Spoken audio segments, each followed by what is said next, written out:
बहुदिन पूर्वर कथा मनहरपुर नारे गाँटी आउ से गाँव कुंतला नाम चढ़ईटे रोला। कुंतलार थिले दी पुओ आउ गटे झील। बड़ पुअर ना थिला विष्णु आउ सान पुअर ना थिला राजेश। कुंतलार झील मिता से कॉलेज रे पाठ पढ़ुला। बड़ पुआ विष्णुर बाहागर जुली सहित हो सारी थाए। जुली घर रे सब काम धंदा करे। गटे दिन मिता ता सांग गौरिकाऊ सहित घरे आसी पहुंची जाए। अरे गाड़ी मते ना बहुत जोर भका होची। तू कौन खाइबू कहले देखी। भाउजों को कहबा से बने की नहीं आसीबे। अरे ए मिता भाउजों को हाथ रे ना पलो। आहा कौन सुआदिया कहले देखी। मोर तो खाली पाटिरु डाल गड़ी जाउची। तू जहा खा मु तो पलो खाइबी। हाउ हेला हेला मु भाउजों को एबे डाकी दउची। से आमु माने को पाई पूरा गरमा गरम पालो बनै देबी। भाउजा भाउजा सुनुचा टिके आसीबा। मितार डाक सुनी जुली आसी सेठी पहुंची जाए। अरे मिता आजकल तो जल्दी तुम्हारा कॉलेज छुट्टी हो गला और तम संगरी गरी भी आसी। बहुत भल कथा। कौन किसी काम थिला कि डाकुथिले जी। भाउज आज आम कॉलेज हाफ डे थिला आ किसी प्रोजेक्ट काम भी अछि। सेठी पई गरी मो सहित आम घर को पळै आसिना। हेले आम दी जण को ना बहुत जारी भका होछि।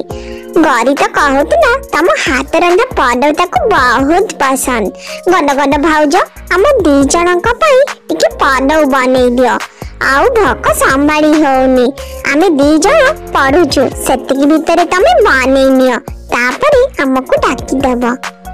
ठीक अछि तमे दी जण जमारे व्यस्त हुआनी। मन दे पाठ पढ़ा। मु एबे गली तामा मानक पई गरमा गरम पालो बनेली। ठीक अछि। जुली एथर रसोई घर को जाई पलो बनेबा आरंभ करे। पलो बनै सारी मिता आउ गरी पई खाइबा को बाढ़ी दिए। जहा कह मिता तो भाउज ना बहुत भला। ओह कि सुंदर बासना आसुची। मु तो आउ न खाई रही पारुनी। तू भी जल्दी जल्दी खाइने। एथर गरिकाऊ आउ मिता दुहे पलो खाइबा को आरंभ करती। पलो खाई सारी गरिकाऊ सेठू चली जाए। तापरे जुली आसी निज रूम रे बसी पड़े। आहा आज दिन सारा काम ता संगरे मुंड बता। इतनी जोरे मुंड बता होची जे मु तो जमारे चाली भी पारिबिनी। एमिति रे पड़े राति पाई केमिति रोषेई करबी। जुली निज बिछना रे बसी एमिति कहथवा समय रे सेठी आसी ता स्वामी विष्णु पहुंची जानती। अच्छा जुली आज मो सांगर जन्मदिन अछि। से सेठी पाई तार पार्टी दउची। तो मु एबे पार्टी को जाउची। आज राति मो पाई रोषेई करबनी। मु घरे खाइबिनी। ठीक अछि। हाँ ठीक अछि। मु तम पाई रोषेई करबिनी। हेले अधिका राति करबनी। जल्दी पळै आसीबो। एथर विष्णु पार्टी जिबा को बाहरी जाए। एबे तो समय 7टा हिंची। ये भी तो पार्टी को चली गले। राजेश जाई राति 10टा को आसीबे। तापरे जाई माँ और राजेश मिसी सांग ही खाइबे। सेतिकी भितरे मु टिके विश्राम नेइए। मुंडटा बहुत जोरे बिंदुची। नहले मु आ राति पाई किछि एने बनै पारिबिनी। जुली एमिति चिंता करी बिछना रे गड़ी पड़े। आउ गडु गडु केते बड़े जुलीर आखि डाकी जाए जे से भी जानी पारेनी। देखु देखु सकाळ हेई जाए। सेते बड़े जुलीर हठात की निद भांगे। जुली गाधुआ पाधुआ सारी दे सीधा जाई रसोई घरे दौड़िकी पसी जाए। जुली देखे तो रसोई घरे से जेमिति जिनिस छाड़ी जाइथिला सेमिति सब पड़ी रहीची। हे भगवान मु ए कोन करली। मु काली निदरे पूरा सोई पड़िनी। तामानी माँ तो खाई नथिबे। माँ तो कहिथिले राजेश आसिले जाई सेमाने दुही खाइबे कही। मु तो आ उठिनी। माँ को खाइबा न बाठी देली तो से खांतीनी। आ माँ खाई सारिबा परे ही मु खाए। तेबे मती कोन केही उठेइलेनी। माँ तो बहुत रागी जाइथिबे। एबे तो मते बहुत गाड़ी करिबे। जहा भी हो माँ को पाखनु टिके बुली आसे। ଜୁଲି ଏମିତି ବହୁତ ସାରା କଥା ଚିନ୍ତା କରି ଯାଇ ଶାଶୁ କୁନ୍ତଳା ପାଖରେ ପହଞ୍ଚି ଯାଏ। ମା, କାଲି ରାତିରେ ଆପଣ ଖାଇବା ଖାଇବା କାଲି ରାତିରେ ରାଜେଶ ପରା ବାହାରୁ ପାର୍ସଲ 2ଟା ନେଇ ଆସିଥିଲା। ମୁଁ ଆଉ ରାଜେଶ ନା ପାର୍ସଲ ତକ ଖାଇ ଶୋଇଲୁ। ଶାଶୁଙ୍କର କଥା ଶୁଣି ଜୁଲିକୁ ବହୁତ ବାଧିଲା। ସେ ଆଉ ଉତ୍ତର ନ ଦେଇ ସେଇଠୁ ବାହାରି ନିଜ ରୁମକୁ ଚାଲିଗଲା। ସତରେ ମୁଁ ଆଜି ଜାଣିଗଲି ମୁଁ ହଉଛି ଏ ଘରର ବୋହୂ, ଚାକରାଣୀ, ଯିଏକି ଦିନ ରାତି ଏମାନଙ୍କ ସମସ୍ତଙ୍କ ପାଇଁ ଖଟି ଚାଲିଛି। ହେଲେ ମୁଁ ମରିକି ବଞ୍ଚିନି, ଏମାନଙ୍କର କିଛି ଏବେ ଫରକ ପଡେନି। ମା ତ ଭଲ ଭାବରେ ଜାଣିଛନ୍ତି ସେ ଖାଇ ସାରିବା ପରେ ହିଁ ମୁଁ ଖାଏ। ସେଥିରେ ପୁଣି କେବେ ଖଣ୍ଡେ ରୁଟି ବଳିଥାଏ ତ କେବେ ଚାମଚି ତରକାରୀ, ସେତକ ଖାଇ ମୁଁ ରହୁଛି। ହେଲେ ମୋ କଥା ବୁଝିବାକୁ କେହି ନାହିଁ, କେହି ପଦେ ମତେ ଆହା କରୁନି।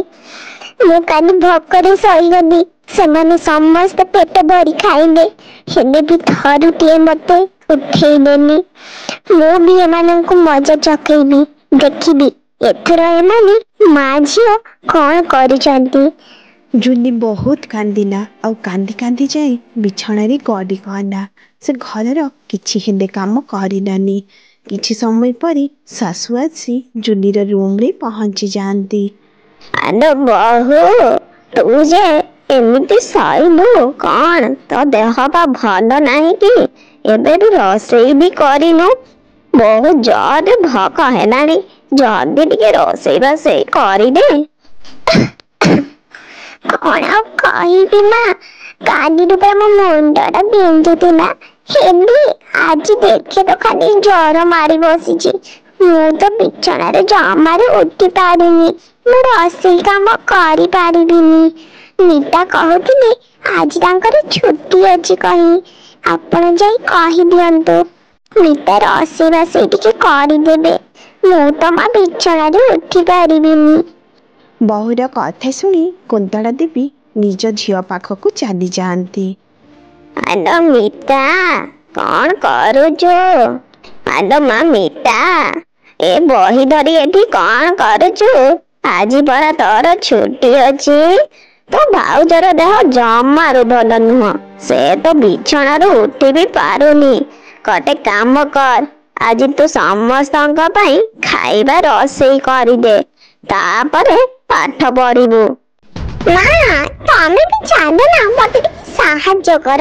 ମୁଁ ଏକୁଟିଆଟା ଏତେ ଜଣକ ରୋଷେଇ କାମ କେମିତି କରିବି କହିଲ ଦେଖି? ଚାଲ ଚାଲ, ତମେ ଟିକେ ପରିବା କାଟିଦେବ, ଅଟା ଚକଟି ଦେବ।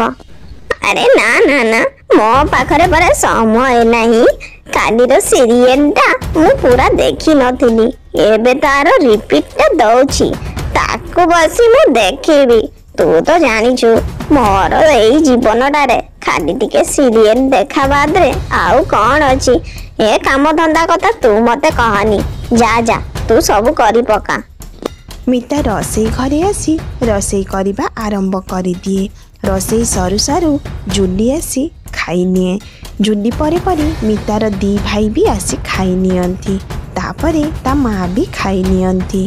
ୟା ପରେ ସେ ଟିଭି ଦେଖିବା ପାଇଁ ଚାଲି ଯାଆନ୍ତି। ମିତା ଥାଳି ଗୋଟେରେ ରୁଟି ଖଣ୍ଡେ ଧରି ପାଟି କରି ଆସି ତା ମା ପାଖରେ ପହଞ୍ଚିଯାଏ।